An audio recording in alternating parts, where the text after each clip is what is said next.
something that was like, I spent like $500 a month on Funko Pops every month, and my girlfriend, and this is my budget. Or maybe it was written from the girl's perspective, I don't remember.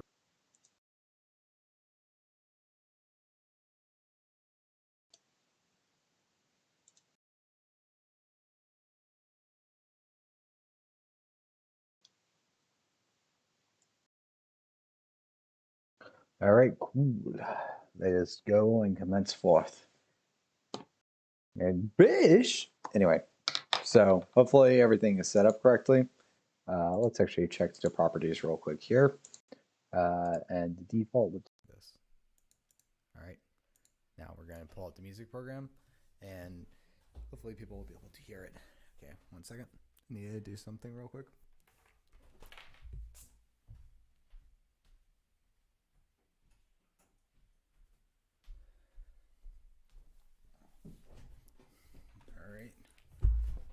So I'm going to try to do something a little different, which is that, so I actually do make quite a bit of music. Actually, a good chunk of it being work-related reasoning. So, excuse me. So, today, I decided to, show off some of my music skills because we don't really do that much on the Larnuu channel. I did do that Bionicle remix EP a little while back, but that was predominantly sampling. I wanna do some stuff today where we're making original tracks, stuff that's not sampled, just using good old music theory and a couple of synthesizers.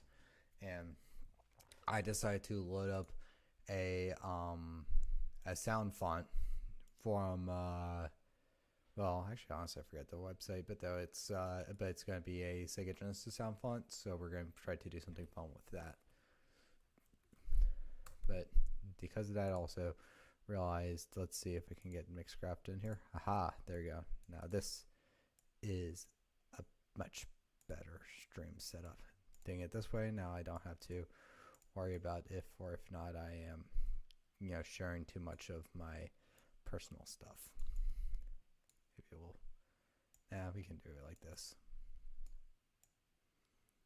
Currently I'm using my laptop and not my desktop, so my entire OBS setup is completely different than got in my previous stuff. But before we get to hustling, I should probably turn off make my computer fan silent so it's not annoying while talking. There you go. So we have, let's see. Let's pull up some of my music to show that I have a proof that I can actually make something. And also probably test to see if the audio is going through correctly. So.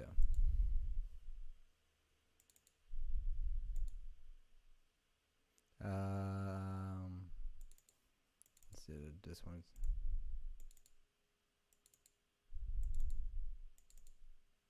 MP3.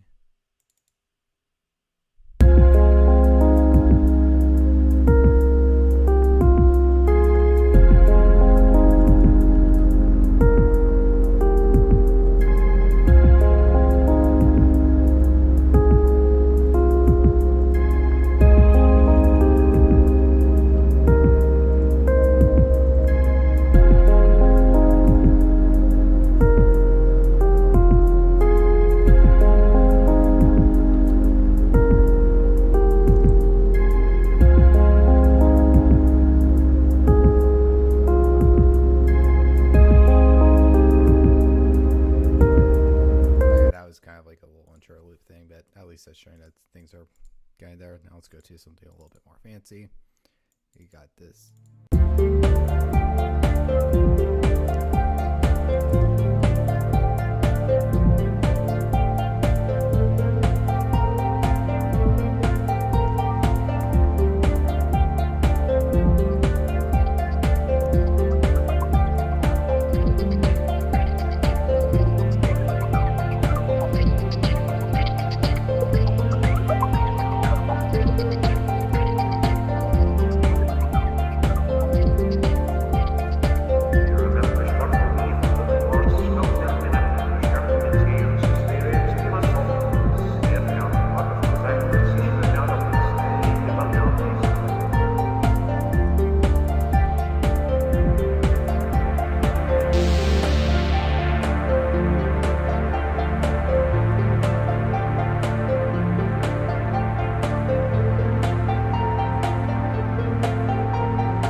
that's like kind of like enough of that one. That's kind of like a little bit trancey music, but yeah, definitely want to try to get some of this stuff mastered and tossed up on to get some of this stuff tossed up to whatchamacallums, Spotify when it's mastered. By the way, hey, pitching and tinfoil. Sadly, yeah, the microphone thing. I did notice that my talking is only coming out 1 year. Let's hopefully see if I can fix that real quick. Let's see, monitor off. Down mix to mono, and there you go. Okay, cool. Fix that problem. Yeah, I don't know why. For some reason, my XLR microphone registers as a stereo input, even though it's only a singular microphone and XLR input. So can't tell you what's up with that. Anyway, let's do a couple more of these, like one more kind of like proof that I actually can do music. Because one motivation for me making the stream, by the way, is that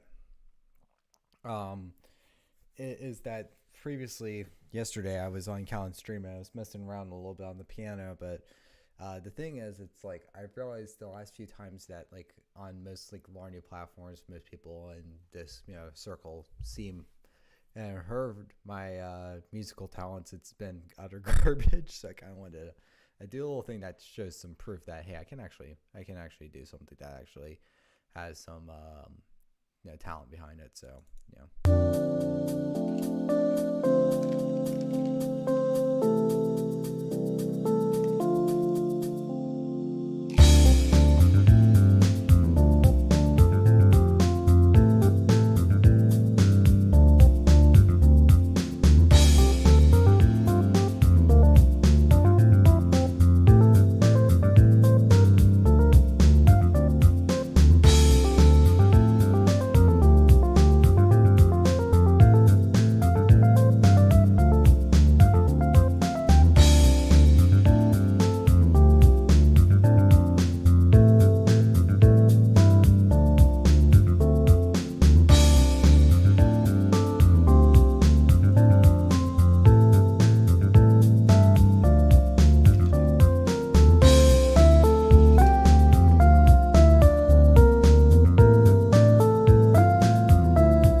thank you, Justin.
Hey, Josiah, how's it going?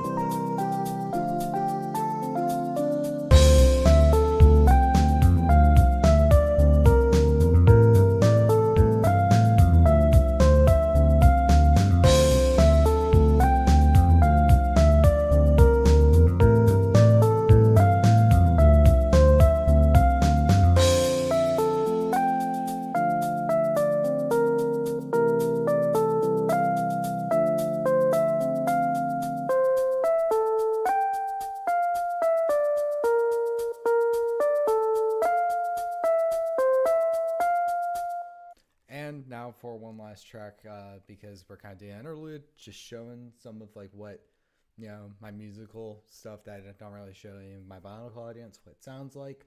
So it kind of is like a little bit of a palette preface, also some redemption from the previous uh, my previous piano outing on the Callan stream, and also because it's very much worth noting that I am much more of a music producer than a musician at my current point in my life.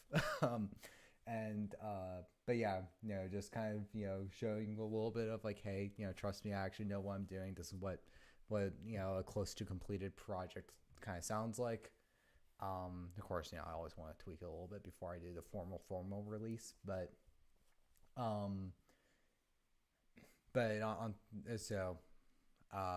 redemption, preferencing your palettes, but also giving some people some time to come in before we get into the meat and potatoes. So this last track I'm going to show, because the first tracks we showed were kind of more ambient, kind of dreamlike type things, and then the other one was just kind of like a chill groove type thing. This last one, it goes against it's very much different vibes than the first two, but I think this will kind of show kind of more of like an energetic side, or kind of it goes orchestral and then the energetic side comes in. If you hear my ice in the background, sorry.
Okay, that last one, the rock bit has some things that I want to tweak before like a final release. It doesn't, there's not like a big feeling that you can get with kind of the more kind of I guess the main inspiration for the song, actually that last one was directly Bionicle inspired.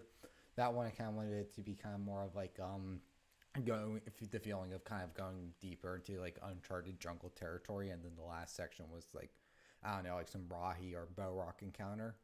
And that specific part there, like I wanted it to be like I need to learn how to mix more rock style instruments better than because the orchestral MIDI stuff I have more practice with, so it kind of naturally just came out better much without much particular alignment stuff. But that track specifically to me, like when I was writing the composition for that piece, I really wanted to make something that's like, oh yeah, this is what in my mind is what Bionicle is, and Bionicle is the juxtaposition between kind of like more epic, grand, cinematic score, tribal music motifs contrasting with the synthesizer elements. Like, you know, in that one you had like hi-hats going and like, you know, techno drum kits with the type drums at the same time. But then also I wanted to have something in there that was kind of like more of like a garage rock, highly energized work in there too, because that's the other part of Monocle is is kind of when it decides to go punk rock, because you know you got Nathan First's music, and then you also then got Move Along from American Rejects, you know, or you know, like Crashed, you know, that those two sounds, you know, are both the polar extremes for Bionicle's music, and I kind of wanted you know, kind of combine them together in this piece. And there's some also inspirations too, like the guitar in the background was inspired heavily off of Bionicle Heroes' use of the electric guitar, because the Bionicle Heroes theme song, pretty damn good. Anyway, this is where the stream actually starts. That was kind of like the little bit the pre-show, kind of warming things up. So this is the part where I cut things, you know, if I decide to keep this thing public. All right. Hello everybody, Larnuu here, and today we're going to be doing a little bit of music creation on live stream, because I do not have as much public documentation on the Larnuu channel of me actually making my own music. We have lots of documentation of me doing sampled works, but we don't have too much of that being done in the realms of original compositions, me messing around with the good old MIDI. I apologize if you're my laptop fan in the background. I do not know how to do noise reduction in OBS. I will try to be responsive to stream chat, and yeah, we'll just get the show underway. Let's get started. All right, we're gonna do it this way because, you know, just realized you can't see some of my when I start pulling up plugins, you won't be able to see that in the windows. So first thing first, what we're working with. So I wanted to do something with a Sega Genesis sound font. I like the Sega Genesis sound, the Yamaha chip that was placed into the system. It has a good old late 80s, early 90s vibe that is really nice. A lot of pop songs have sounds that, I mean, okay, so the Genesis had kind of a modern poppy type sound, and that's mostly due to the fact that the mainstream synthesizers at the time were all made by Yamaha, the Yamaha DX11 specifically being the main model that was really adopted by the 80s. And Yamaha also made the sound chip to the Sega Genesis, at least, you know, maybe I'm saying misinformation right now. You could always double check, but last time I researched it, Yamaha made the sound chip for the Sega Genesis. So a lot of the sounds that you would hear, like in, say, you know, a Prince song, actually made their way into the into like a lot of Sega games, because they were working with the same sound. Anyway.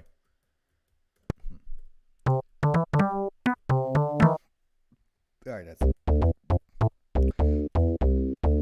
Excuse me. I drank some soda, so you're going to hear some gross noises coming from me. All right. Let's hear what this sounds like. That's weird. All right.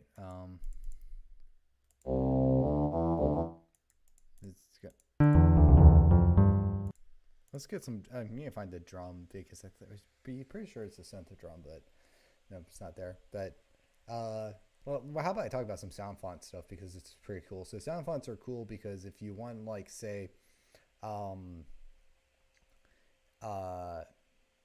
basically like the specific instruments that were used from a video game. If you type in such and such sound font and you use this SF Ozondo or whatever you say it sound font loader, install this plugin and will work with most music making programs. You get the sound fonts, import the sound fonts in there.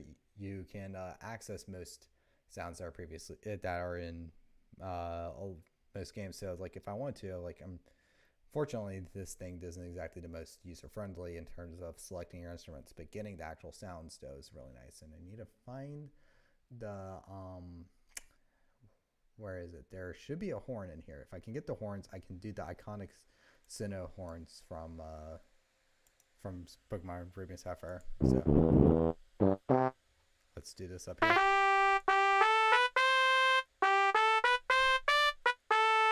Do you have that? Or that's not really the one I was looking for.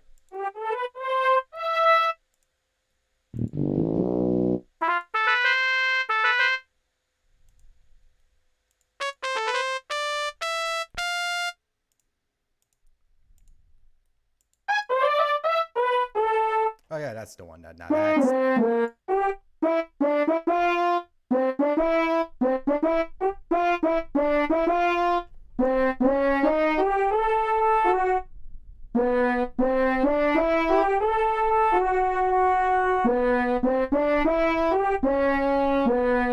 I hate some wrong notes here. But I'm not using a real keyboard, by the way. I'm just typing on the piano. I mean, on my keys to emulate that. But that sound should have at least triggered the same thing. Be like, oh wait, that's the thing that I've been hearing, all the time in Ruby and Sapphire. And you got all that cool stuff going on there. But what's funny about this is when I downloaded this one that somebody compiled, they took like all of the Rareware games and put them into one specific font loader. What they decided to do was that this is an interesting thing. So I did not know this, but musical geek knowledge coming out right now. So the way that a lot of old games had to do it was that they had a .midi file, more or less, for the game sound that got played through. You can, maybe they might have converted it to like some hardware specific thing, but for argument's sake, we're going to say it's a MIDI file, MIDI adjacent file. And the way MIDI works is that it's a protocol that tells which instruments to play which notes at the right time. So it's not actually audio, but it's more so triggers for to tell the virtual instruments what note to play for how long at what part of the track.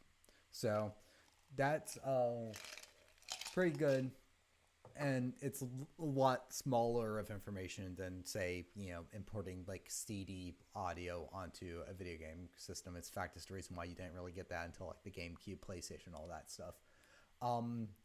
For systems that like the Nintendo 64, you could load in samples of audio in there, and you can have the samples be assigned to the digital music information. So if you wanted instead of using like the limited systems that the system came with, like say the NES, where it's like, okay, you got a square wave synthesizer and you can only do the NES square wave synthesizer.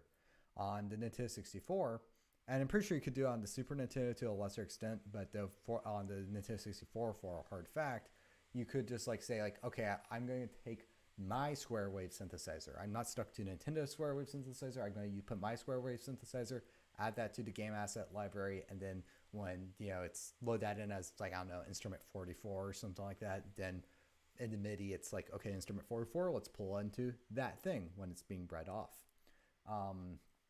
So there's that. And another good example of this is if you download a .midi file off the internet, and you just double click and play it on your on your desktop computer, assuming you're gonna have Windows Media Player is going to play it back, and it's going to use its built-in default MIDI sounds, and it's going to sound really goofy and bad of instrument choices.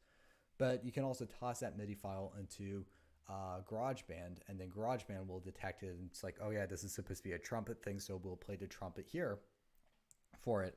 And GarageBand's trumpet will sound different than like the Windows MIDI desktop trumpet, because again, it's a trigger and it's saying, oh yeah, you play a trumpet. But what but what the computer has on hand as a trumpet is dependent on the actual machine itself, or the game card. But anyway, the interesting thing though, this is all in service to show the fact that for the iconic DK rap in Donkey Kong 64, so to get the vocals on the song, but to have them recorded at the right place, what they ended up doing was that they put each sentence of the song assigned to a different piano key note, and and then they just triggered being like, okay, at this part of the song, you press this note, and then the next note up is going to the next line, and they just timed it out that way. And having non-melodic sounds assigned to piano keys is kind of normal for MIDI because of drum kits. Like, a kick drum will be like arbitrarily like a like D2 or something like that, or or like a F sharp 3 or something like that. But to have like actual vocals lined up in that way of like, say, percussion instruments is pretty funny, because you have to suit her move. She's quick and nimble. If you choose, he's the first member and stronger to suit her move. Of the DK to suit her move. He's the first member. If you choose her, she's one cool. She's quick and nimble. He has no grace. He has no. You'll not choose. He has no. She's one cool Kong. So fat and so when if we're and strong, she's quick. If we're Anyway, yeah, you can have a field day with that. But also, what's funny about that too is if you peanuts. Here we go. You have this too. Here we go. Let's get to the deepest here. Here we go. Here we go. Here we great one. Oh yeah. Dong. Kong. So the fan grapes. Oh yeah. Oh, banana. That's the sound I was looking for. Okay, there we go. Anyway, yeah, it got a little derailed on there, but that's how sound fonts work. So you have to shift through these things quite a bit, but you can get all the sounds. And the thing I downloaded should have had all the the classic Sega Genesis sounds. But if it's not being found there, maybe I might have to be a little bit more direct and choose like download a Sonic sound font. Maybe I might actually go ahead and do that if I can't find it. But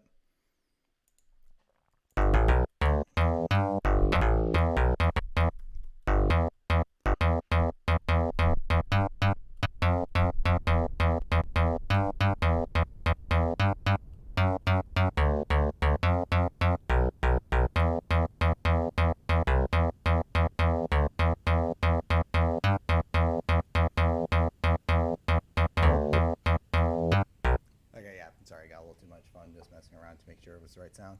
So that's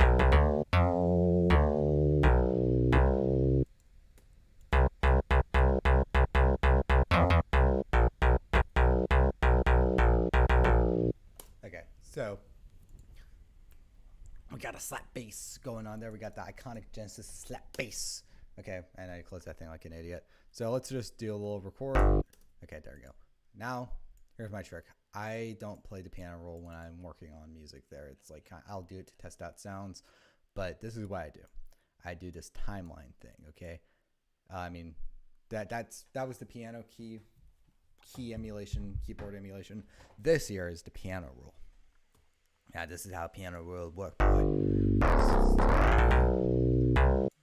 So let's do this actually with virtual instrument track just to show it. By the way, the current program I'm using, which in the music making term, we call these digital audio workstations, in the same way that you call Photoshop a video an image editor, or Adobe Premiere a video editor. For music, you have digital audio workstations, also referred to as DAWs, and there's some strengths depending on which one. Some will come with better presets than others. But ultimately, at the end of the day, the biggest, most important thing for a DAW is if it's comfortable for your workflow.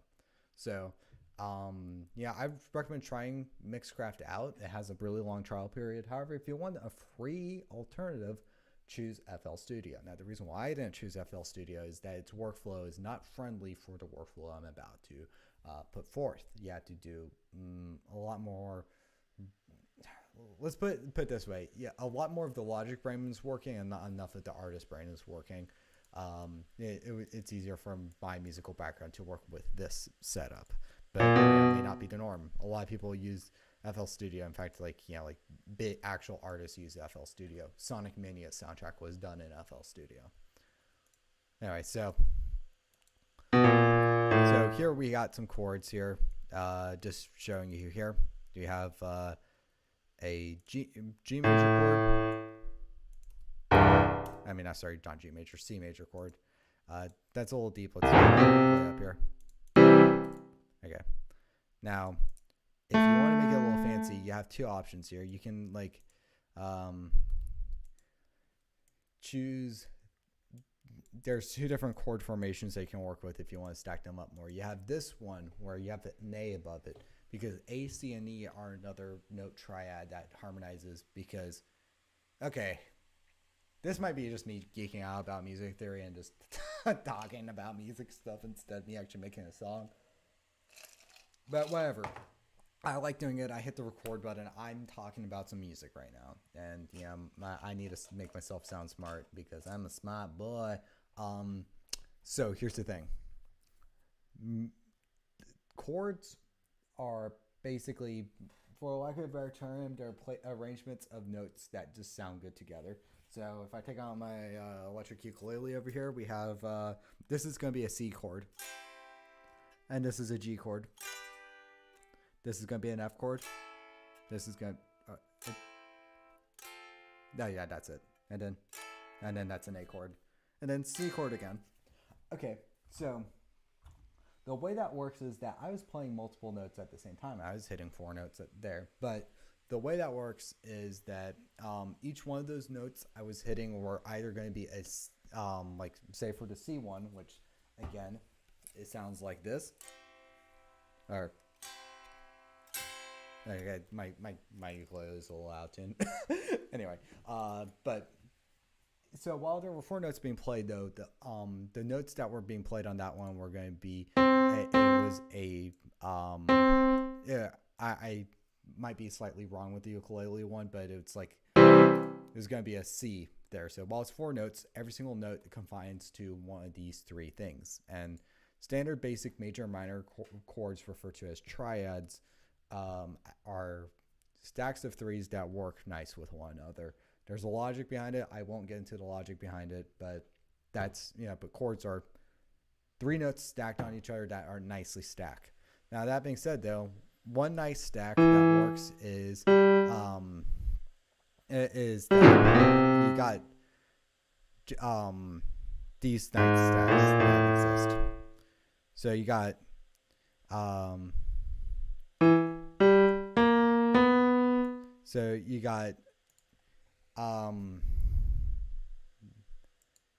I'm trying to think of how to example this out. So you got the standard C stack, simplest stack to work with. You got an A minor stack, which works like this. And then you got a and then you have an E. I forget if it's E major or minor right now, but that's not major to me. But so those are the 3 stacks. But if you combine the note, but if you looked in there, though, these 3 right here, what they got in using C as the basis for the stacks. If you go up here, there's just raise that note up there. You notice that C, E are the same between these 2 stacks, and then G and E are the same between these 2 stacks. So if you combine the stacks by either you can have this stack here, which has one sound, which kind of gets more of a jazzier sound, but then this sound is like just kind of more of like a bigger, not as diminished of a sound. Hopefully I'm using diminished right in that context.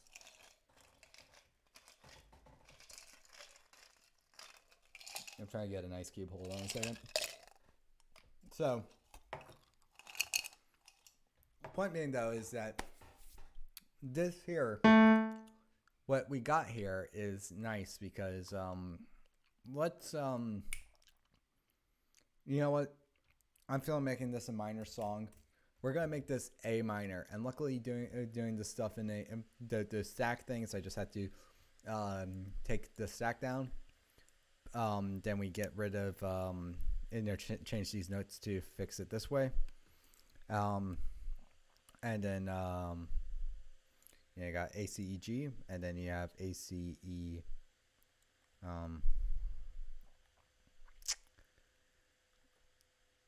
ACE. Yeah, let's go with this one. Okay, like this one. So we're doing a stack. We're going to start a minor stack. So this stack sounds nice together. That's a nice stack. That's a nice stack. Put the two stacks together.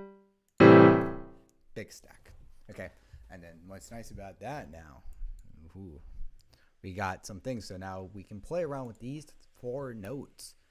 And we can get a good baseline out of those specific 4 notes and get it to be kind of funky. So we'll start doing that. And I won't talk too much on the rhythm thing. If I'll talk about anything, I'll hopefully respond to the stream chat because I've been kind of neglecting that for the past few minutes.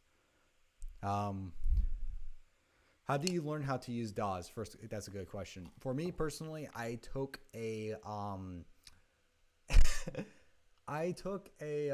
intro to MIDI course, and that did teach me like a good starting point for it. But also to that, prior I was messing around a little bit with GarageBand. So I would say that tutorials, there's lots of well, actually, depending on which DAW you use, there are tutorials for it. Mixcraft doesn't have many good video tutorials. GarageBand and FL Studio, you got quite a few good options with that one. So there are video tutorial series for it, but from my personal background, I understand the stuff better from having a pre-established background in piano, like being classically trained piano, and messing around with these sounds and kind of analyzing the sheet music transcriptions of other written songs, and also studying music theory. So because of that, that's one of the reasons why my comfort zone is like, say, within, even though, again, while I did release the whole entire Bionicle Remix LP where I was sampling stuff, my comfort zone is more so messing around with MIDI and playing around with this whole little piano roll guide than just, sampling and cutting and screwing different sounds together. That's my answer for that one. Is it's like, easiest way is have some pre-established background in music that will make the understanding the music side easier, and then the program side, it's actually kind of a little straightforward. GarageBand, definitely choose that one. BandLab also is another free one that I've heard is pretty good. If you want to use one for mobile, BandLab is the go-to for mobile. That's the easiest one I can work with. Okay, that doesn't have enough of a groove to it, so it's like...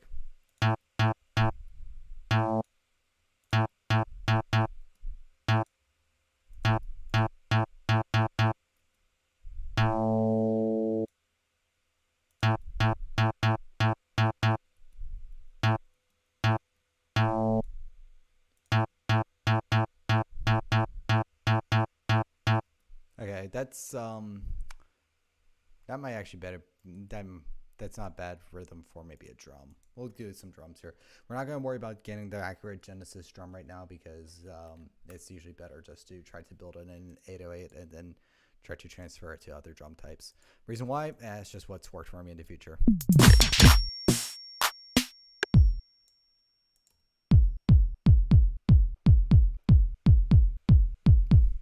Yeah, that's much better. That's much better kick drum groove there.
Okay, yeah, we're kind of getting somewhere with it. Now, the reason why I'm not adhering perfectly to these 3 notes here is that sometimes it's more interesting to go with other note things. This gets into like other music theory nonsense that we'll get to it, but you know, there's a reason why I'm choosing D instead of E, guys. Okay.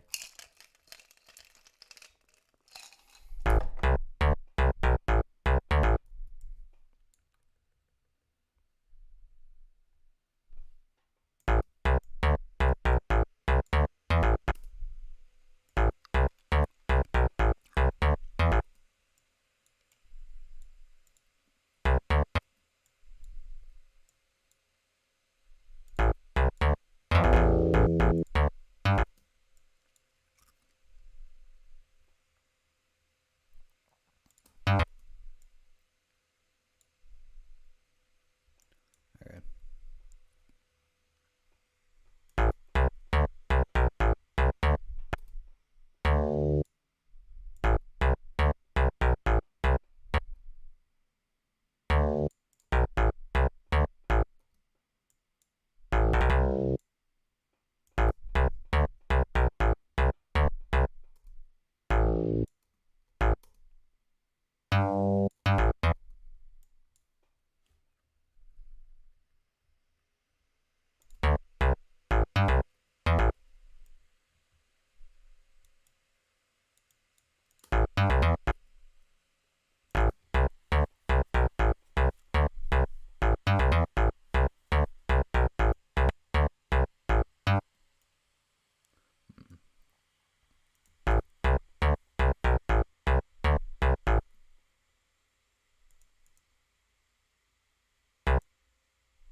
Oh wait, no, I didn't figure out what my problem is.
Okay, there you go. And that's how we build a baseline. A lot of, yeah, as you see, my process is a bit trial and error oriented. However, there's a method to the madness. There's, like, to show real quick here. So, here represents every single light and dark difference from one another in these, in this grid here.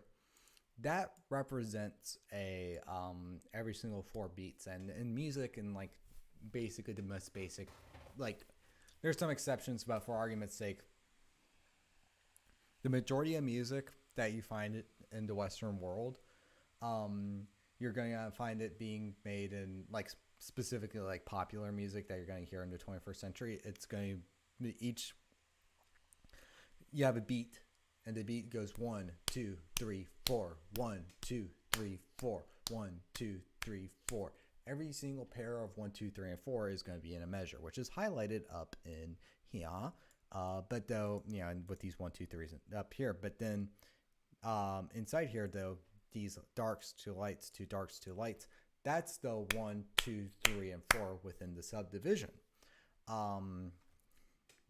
Each one of those is a beat, a singular beat. However, beats can be subdivided, and as you see here, I have each 4 beat is subdivided into 4 subdivisions.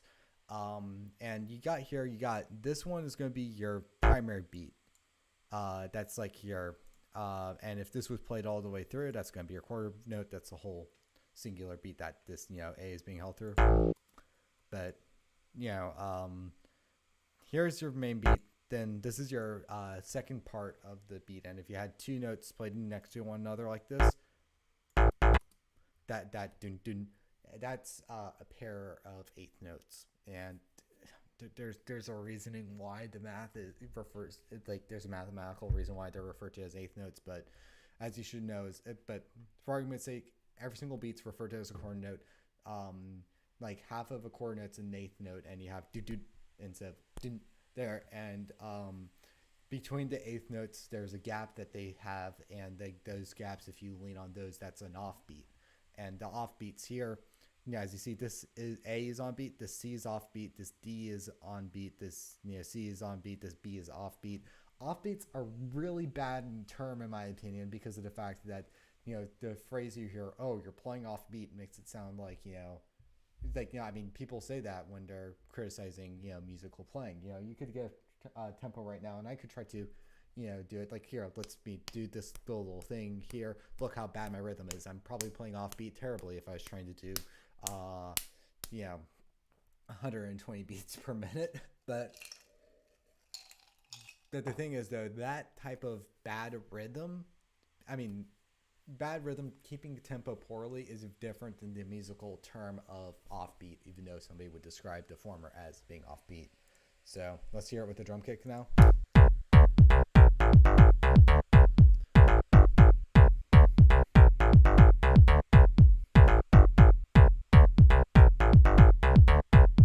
Okay, so I like that drum kick rhythm, but I don't like it for a drum kick anymore. We want to have that as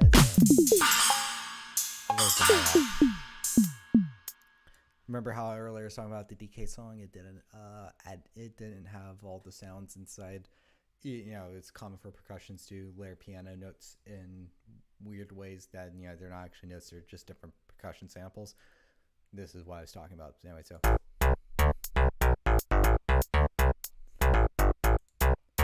okay, now let's do this now. Let's get a drum kick going on. So we have a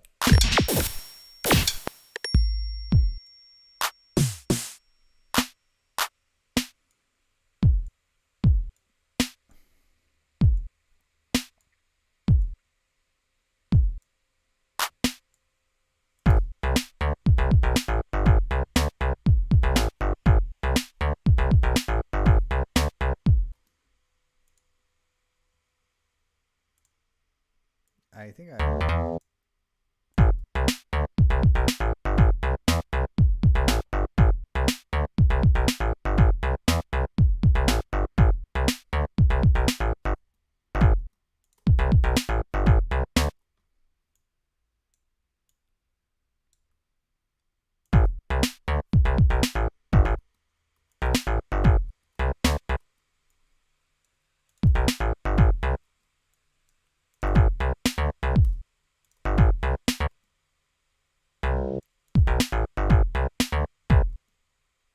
that sounds a little nicer.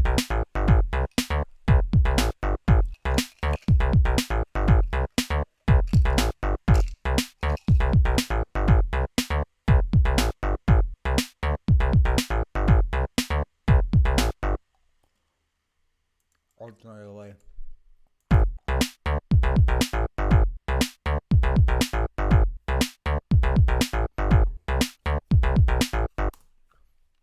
we could have it like that too.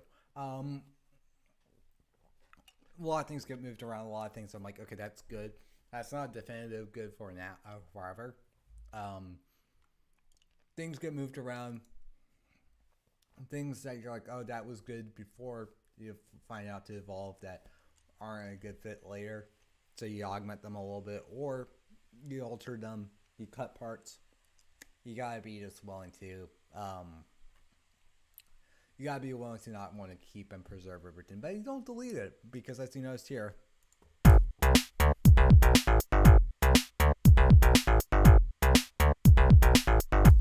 maybe, it's like I also still have the. So, what I might do is that, because we need to get into chord progressions yet, I might just have it be like this. So it goes.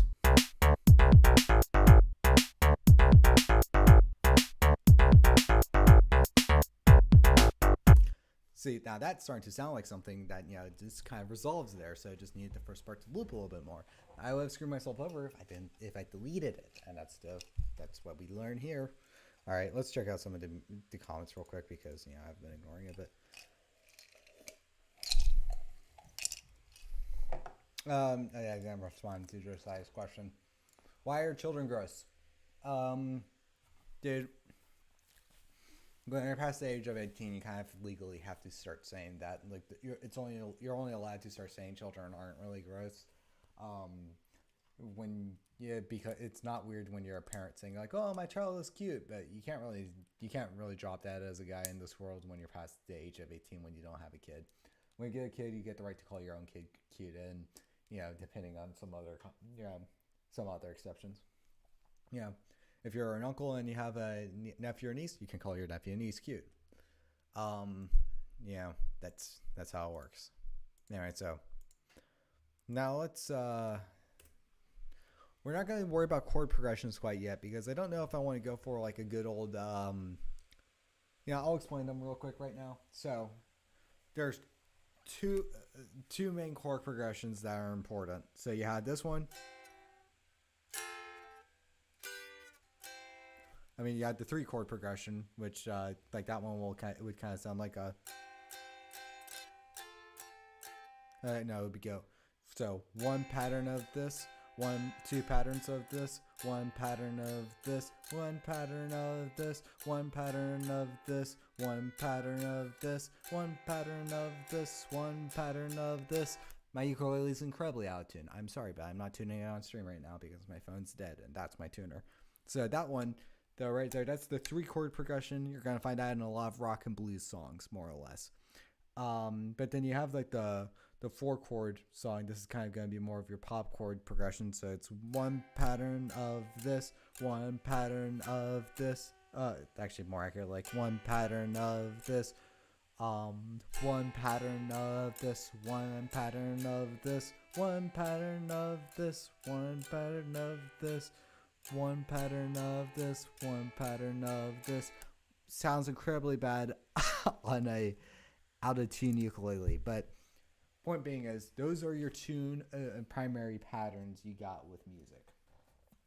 So we're gonna worry about patterns later, but I gotta decide yet on which ones, are we gonna go with the blues pattern or if we're gonna go with the 4-chord pattern. Feeling that we might do blues pattern because of the type of music that's being worked with, but let's do this anyway. Anyway, let's do dance kick.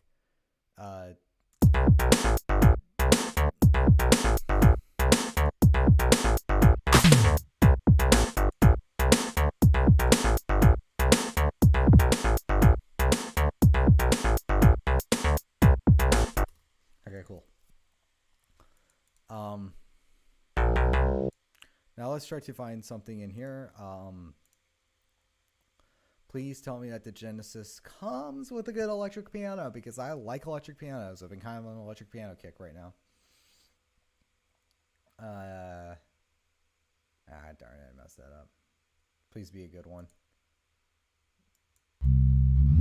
Oh, wow. Wow. Genesis had that electric piano? I'm not sure that's accurate, because that's a... Ooh, that's a nice sound. All right, let's see this. Yeah, that's a harpsichord. No. Are you sure it's a piano? That sounds a little trumpety. That's an R piano. That sounds a little trumpety.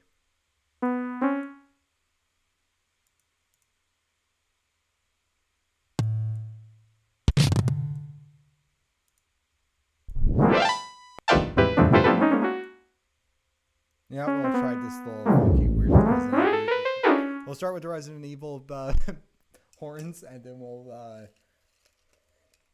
see if we need to move over to something else. So that bass is going to be okay, that's like around C2 range, so we're going to be down to C3. All right, so let's do this.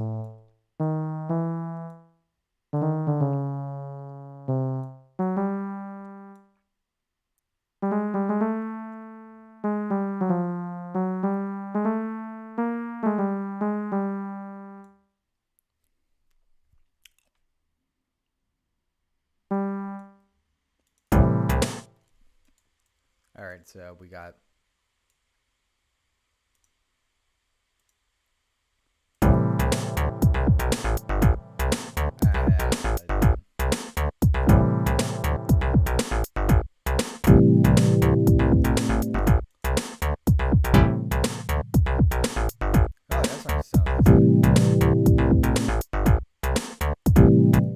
now go back to the harpsichord. That was kind of wait. I want the harpsichord.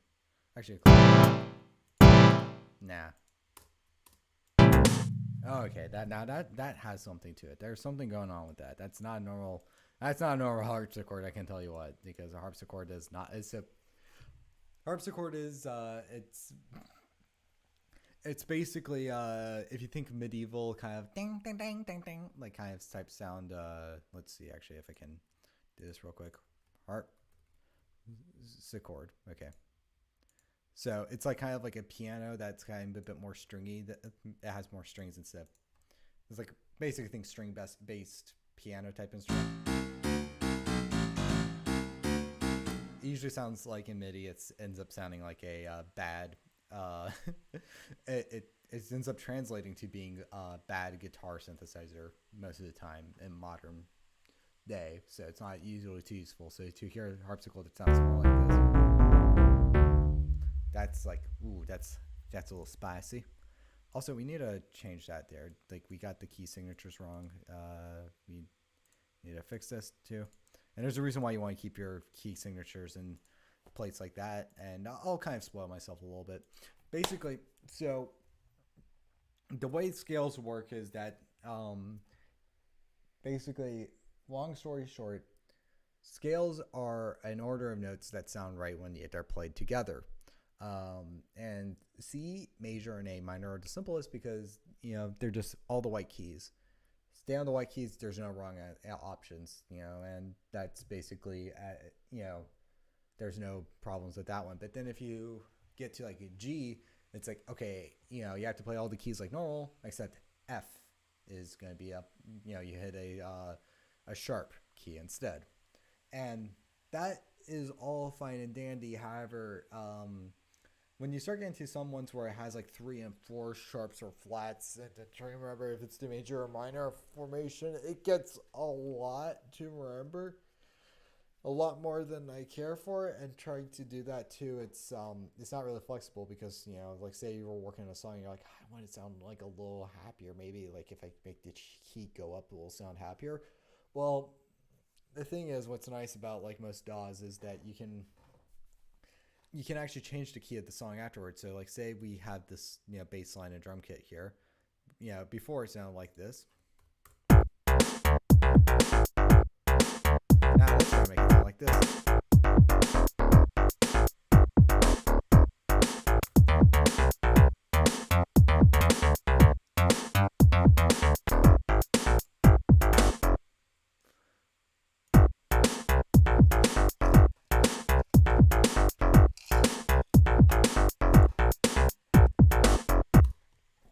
Okay, that's starting to sound like something.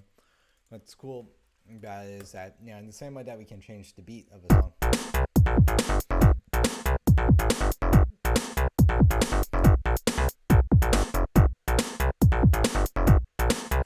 You know, basically you can change it, and if you keep it to C and A minor, it's going to be the most flexible, because even though this song that is going to be playing in the different keys, when you open up the piano roll, you're still going to look and see the writing in the key that you originally wrote it at versus the keys that you altered it to be.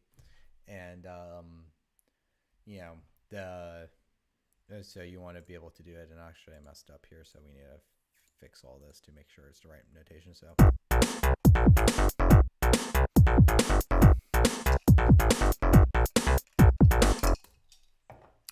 It just makes writing so much easier. It simplifies so much of music theory by doing it that way. But the problem with that too, though, is now whenever I play, it's gotten so bad to the point where, since I think of terms in terms of working on like the first note on the scale, the third note on the scale, the fifth note on the scale, this is one of the things that's degraded my, while it's helped my musical composition writing a lot, this technique also has the adverse effect where now when I read sheet music on a piano, it's hard for me to remember, oh yeah, that key's the one with the four flats in it. Where are those four flats again? And I mean, it's always a pain in the butt to try to learn that stuff when playing a new song, but it was exceptionally bad a couple days ago when I was trying to play a song from a site that I'd never played before. I do not have a ear tuned to a point where I can just I cannot play music by ear. That's one skill I do not have. I do not possess the ability to also see sheet music that I've never seen before and bust it out and play it like I've been playing it for years. I do not sit at the keyboard nearly enough for that. I think about I know what notes kind of work together and how to get cool harmonic sounds, and then how to build a melody. That's another thing too, is whenever I get on an instrument now, I don't really know any songs at this point. I've forgotten all the songs I used to know how to play, because I filled that information up with kind of all this music theory mumbo jumbo that I can use to piece together and figure out how to craft and make new sounds. And I kind of come about from more of a jazz improvisation perspective when I start messing around with notes on an instrument. Sadly, though, that has the adverse effect of that I also have terrible rhythm, so trying to do those together, not a great combo. But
all right. We're getting somewhere with that. Now, let's see if there's other notes that are better fit than that note specifically. In fact, well, first let's see if this works better or not. So let's drag out the notes a little bit, because before I'm kind of playing the notes just tapping it. I'm kind of going tap, tap. I'm not going da, da. It's just all just sharpness on there, and it's that's.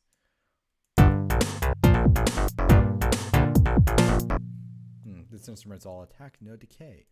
The attack of an instrument is the first part of the when it's initially strikes on the when you initially get it. So the example being the attack on this part is going to be the ding, and then the after the chord here, I mean this little string here. So that little, that that part, that part, that's like the sound of the attack. But then this like latter part though, this is what it sounds like with its decay. That's all. That's what you call that, and then kind of how it drops off too. You know, all that information. That's the decay side. That's how the sound goes off before it gets artificially halted. That's the natural ending of the sound. And the attack is how the sound comes into the picture. And some instruments have stronger attacks than others. And and some instruments also, their attack and decay are consistently as harsh.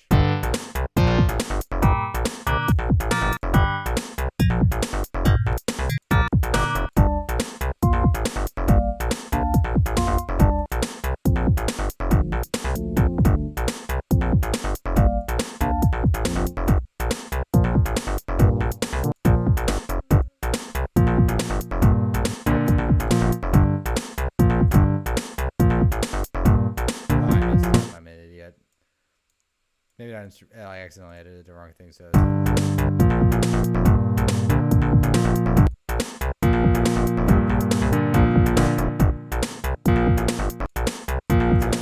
how's this thing sound with the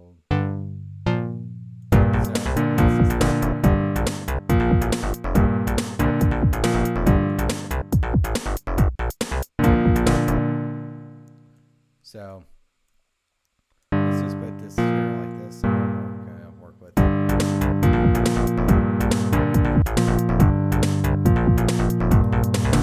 Hold on a second. Now we'll do this little loop thing. It just definitely loops it. Now we can go and find a good sound. A lot of I'd recommend, if you are to work with this stuff, a good exercise. Now I want to advise posting it too online, because most people just kind of roll their eyes because this is kind of like a newbie move. But if you want to understand how sounds start working with one another in musical compositions, and what sounds are the right place to others, download a MIDI file, because people have MIDI transcriptions of a lot of popular songs, or songs featured from video games and films. Download it, stick it on your computer, start trying to reassign different instruments to those things, and start thinking about how these sounds interact with other things. Oftentimes, sometimes the problem with MIDI is that it'll come in and between final transference, while the note instruments of what melodies and bass lines are the correct ones, the computer will lose all the information and just default everything out to a piano. So I have an orchestra of pianos trying to play the same notes at the same time. It's a complete nightmare mess. It's kind of where the mimetic meme of the MIDI sound comes from. But try to take a jumbled mess like that and actually assign a synth for the melody, synth for the bass, synth for the drum kit, something for each layer, and try to figure out and arrange something that sounds good together. And then that's when you start kind of figuring out what type of instruments and association, being what I need here is going to be a piano, because that one time when I added a piano to that specific layer, that's when it sounded right. But and then all the other things. So let's just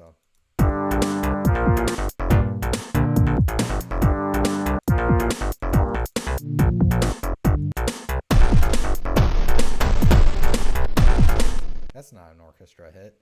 An orchestra hit sounds more like this, right?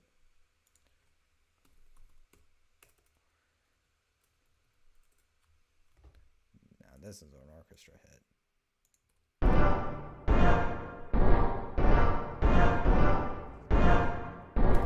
It's like that sound I kind of jokingly refer to as the Metal Slug sound, because from what of this Metal Slug soundtrack imprinted on me, that's a really popular sound. Then it's let's see it.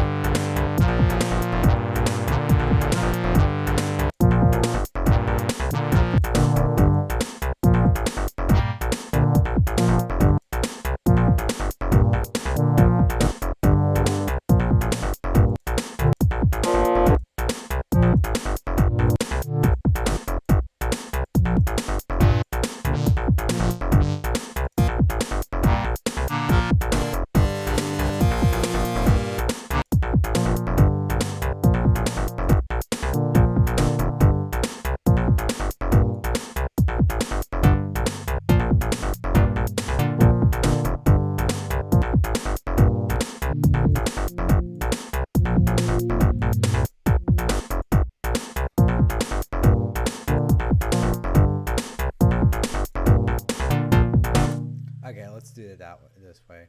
Also, little rule of thumb that I keep when I do stuff. So I like having a little layer where if I have something that I'm like, I'm not playing that right now, but I kind of like that loop. I want to save it, toss it up into a MIDI layer that you keep mute, and you can just keep all the stuff there, and that's my bank. It saved my butt a couple of times, So have just your mute layer.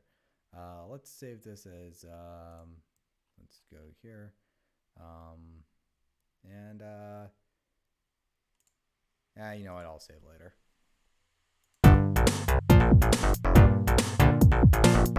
Actually, no, that's a stupid idea. I'm not saving later. I'm going to do this real quick so you can't see my computer files. I'm sorry, guys, but I don't trust like that.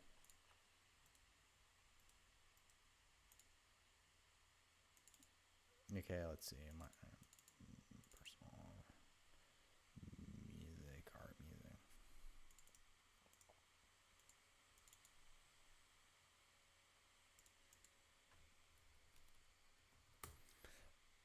Okay, let's check the chat real quick. I have a lot of things to check on. Sounds good, thank you. Probably. Let's see. Yeah, there's like okay, PJ and Jojo were talking to chat. Okay. So sadly, it seems like that, talking about music nerd stuff while on the stream, not exactly the most retaining. However, I kind of still want to continue with this and see how it goes.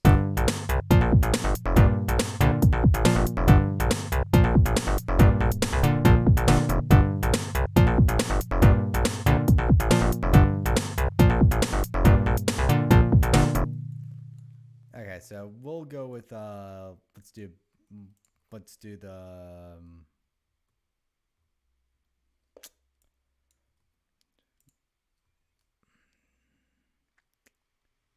okay, so we'll do the ACE one. There, we'll do the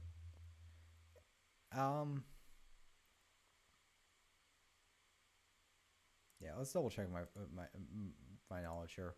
4-chord pop song. 4-chord pop song. Main chords. You're gonna get a 1 small. Huh. Wait, hold on a second.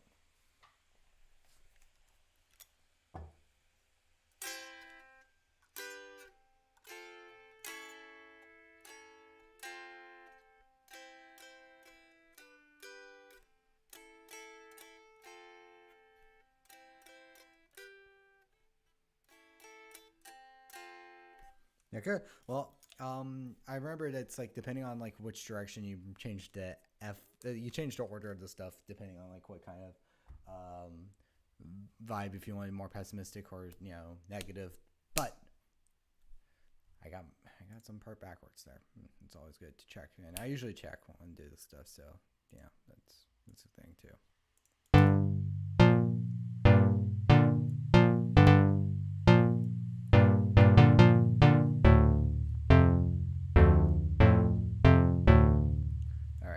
Now here's a trick here. So that is too deep. We don't want it that deep. But if we move it all the way up here, see, the thing is like, every single note, there's only 8 different notes per octave. I mean, an octave has like 7 different notes within it. There's no notes that are kind of like augmentation of those notes, but for argument's sake, 7 different sounds on it. And then those same 7 different sounds, you repeat them again, except pitched up higher. And so basically this guy down here is going to be the same as a guy that sounds like this. So this and are the same, while this are not the same. Even though that's basically the simplest way to put it. It's like same color, different different make it brighter or darker, basically. So but so basically if something goes too deep, loop it back around and make it higher.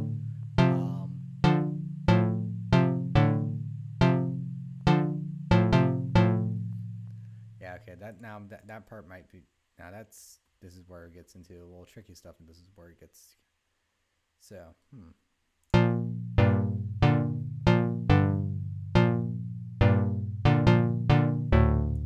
Okay, so we liked this up here.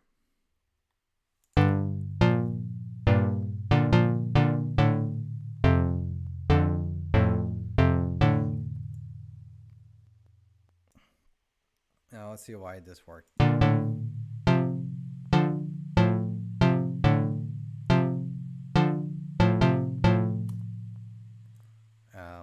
And then we tried this here. E. You see E. Then we go just double check again. Then we go 6. Okay, so AC. So it's FACE.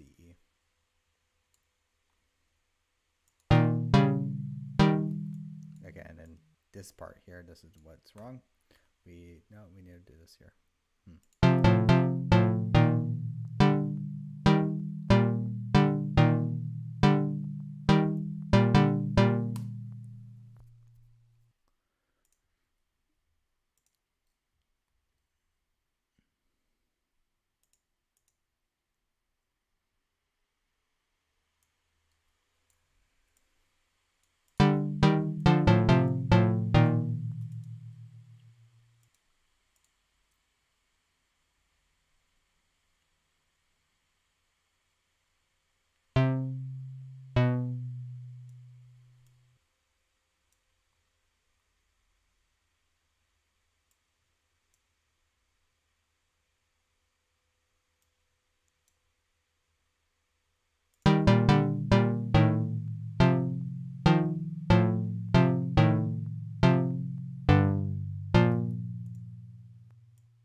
That part I messed up something in here.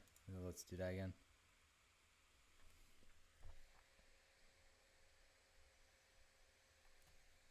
Actually, hold on a second. Maybe that's why it was.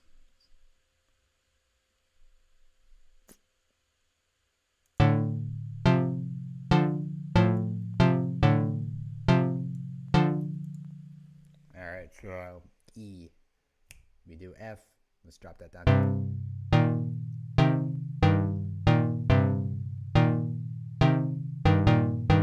Since I know the chord progression thing, that's not exactly accurate. There are some things that like I do a little differently than like the standard protocol thing. Like, yeah, I kind of I have a very different approach towards like the triad things because I figured out it's a simplified thing that I get better results from my personal workflow for it. So just note that there are some like over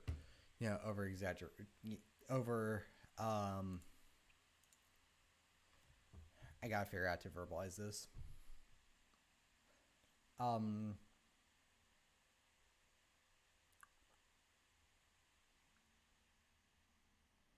Basically, I changed things a little bit on the pop chord thing with like kind of its suggestions of major and minor. Let's put it that way, and it bleeds out the sound that I like better than when I work with the other sound. Anyway, so now let's do this. So this was A. So now we do C.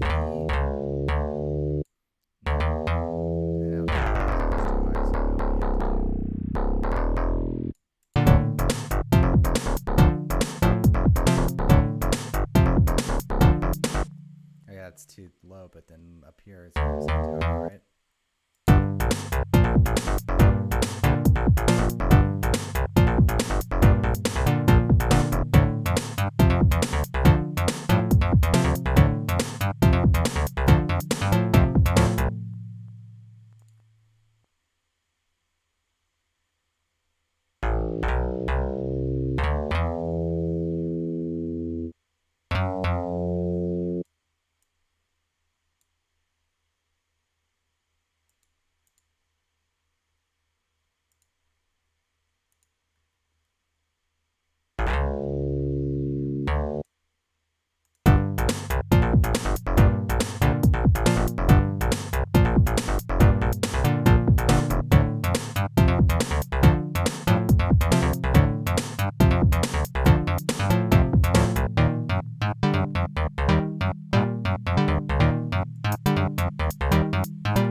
Okay, so the problem there is everything gets too high.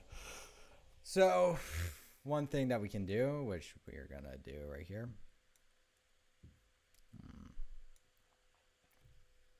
I'm gonna continue this a little bit more, and then we'll just transition off into,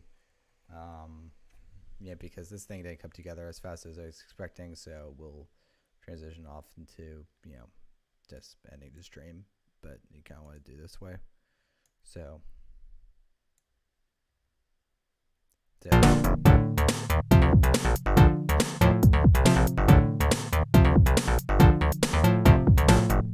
Okay, so see, that's the thing, is it's like this is an example of where I was kind of falling apart on words, where kind of adhering to the chord progressions. It's more of a suggestion than a hard set rule, because of the fact that it goes from so in the context of like a C major thing, you got C, E, and G, okay, and the thing is going to be like, oh yeah, let's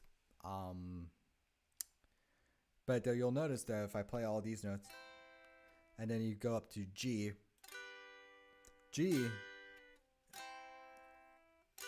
these occupy, especially like when you compare these ones.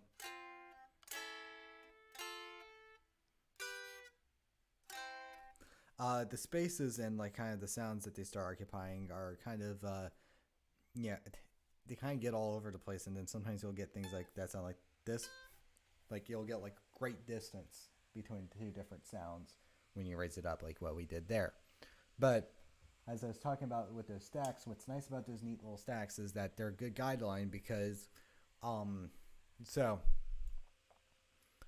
this note was supposed to be A, and then that's the root note for it, and then the chord shift, the root note was supposed to be E. But E was too high.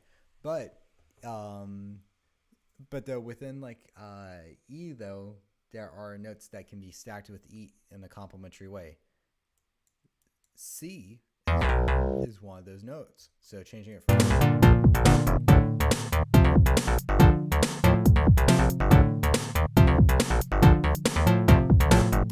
so when these notes start playing those notes, here I stacked it differently to kind of keep it within kind of the same range, and then here I stacked, I moved it around again, in a similar way, except instead of rearranging stacks, I just was like, all right, let's change up the different root, because it will be complementary to, because this root is complementary to this chord still. That's and there you go. That's basically the trick there. So, okay, so is CE, and then it goes, let's check this thing again. So it goes up and then down. So let's make this one go up, and then this one go down. Okay, now this is our trick too, is it's like we have sharps and flats.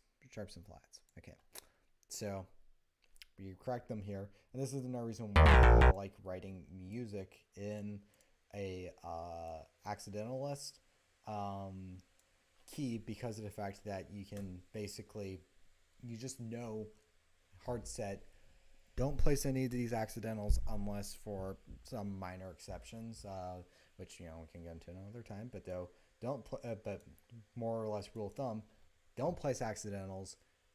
Don't worry about, just make sure all the keys are going to be consonants, standard notes, like something like this one, and not a, no, oh, I'm an idiot. This, or, actually, wow, I'm being stupid right now, sorry. Versus, you don't want the notes, you don't want any of these in there, because these ones are gonna be added in later when by this G thing here, because if you want to see it, what this thing is actually playing,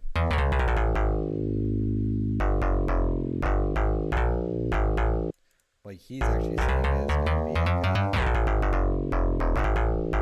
be he actually sees this, and he knows, like, once you raise, so you take the bottom notes of the scale, move it down, look, these notes start coming in, where it's like you start getting the flats in there, and you had these B flats going through, and that basically B flat. Oh yeah, minor key. I'm an idiot. Minor key, of course. But point being though is like all those notes get added in post later. Anyway, let's hear this now.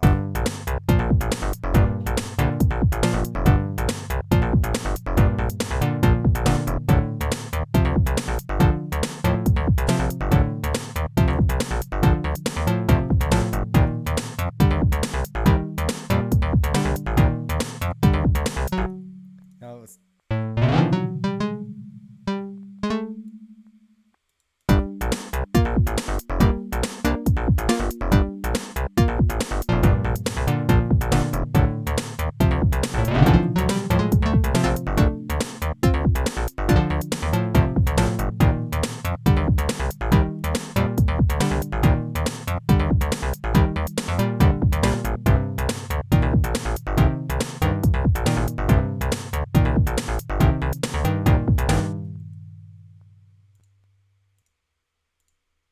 now another thing too is like I build my bass lines before I do my melodies, because oftentimes when I make melody driven, like not melody driven because my songs do have, I do try to make sure there's a strong melodic element, but if I go in and start writing the melody line, sometimes it takes longer for me to do it than if I go in with the bass line, because if I think about percussion and rhythm first, then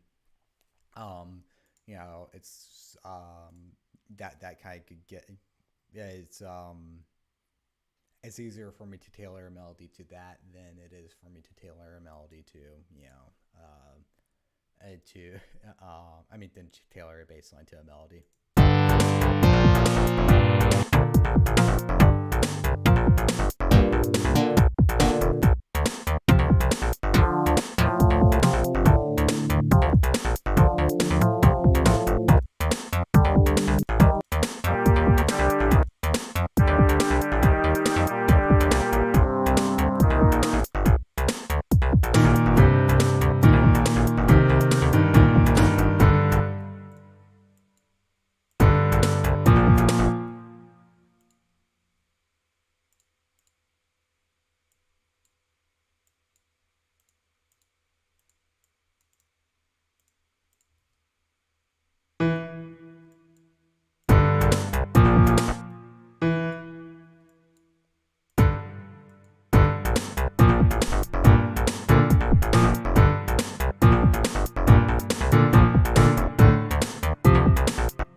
tired right now. Sorry.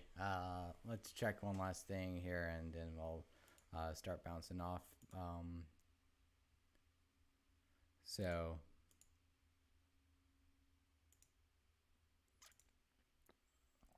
oh, yeah, one congruent viewer here. All right, let's see. I'm gonna try to grab that better sound font. So sound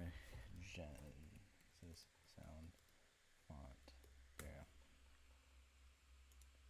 I don't want you to do that, so I'm gonna do that. Ooh. Okay, there we go. Nope. Right.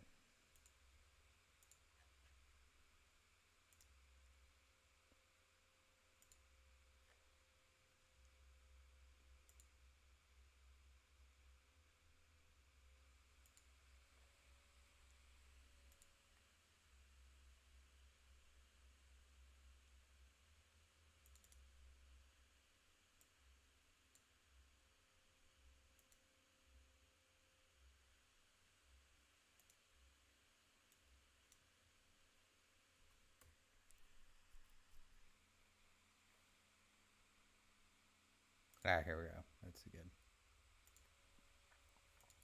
I'm not sure. I don't think I'm showing it all on OBS right now, so let's switch that over.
little tired. I can't get my like the melody right now. I'll come back to this later with a fresh mind, but let's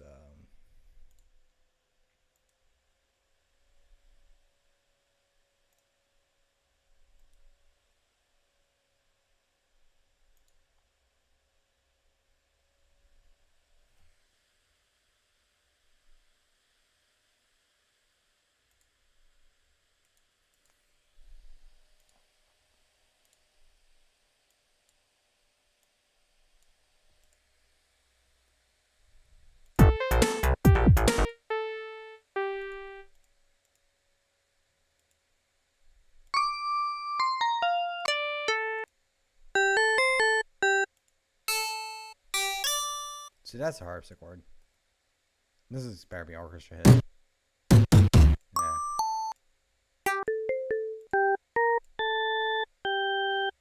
Hmm.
That's weird. Where is the sound font was there a second ago?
sorry. Yeah, I'm gonna end the stream. All right, thank you for stopping by. Maybe you'll catch the next one. Maybe I won't ever do this again. Who knows?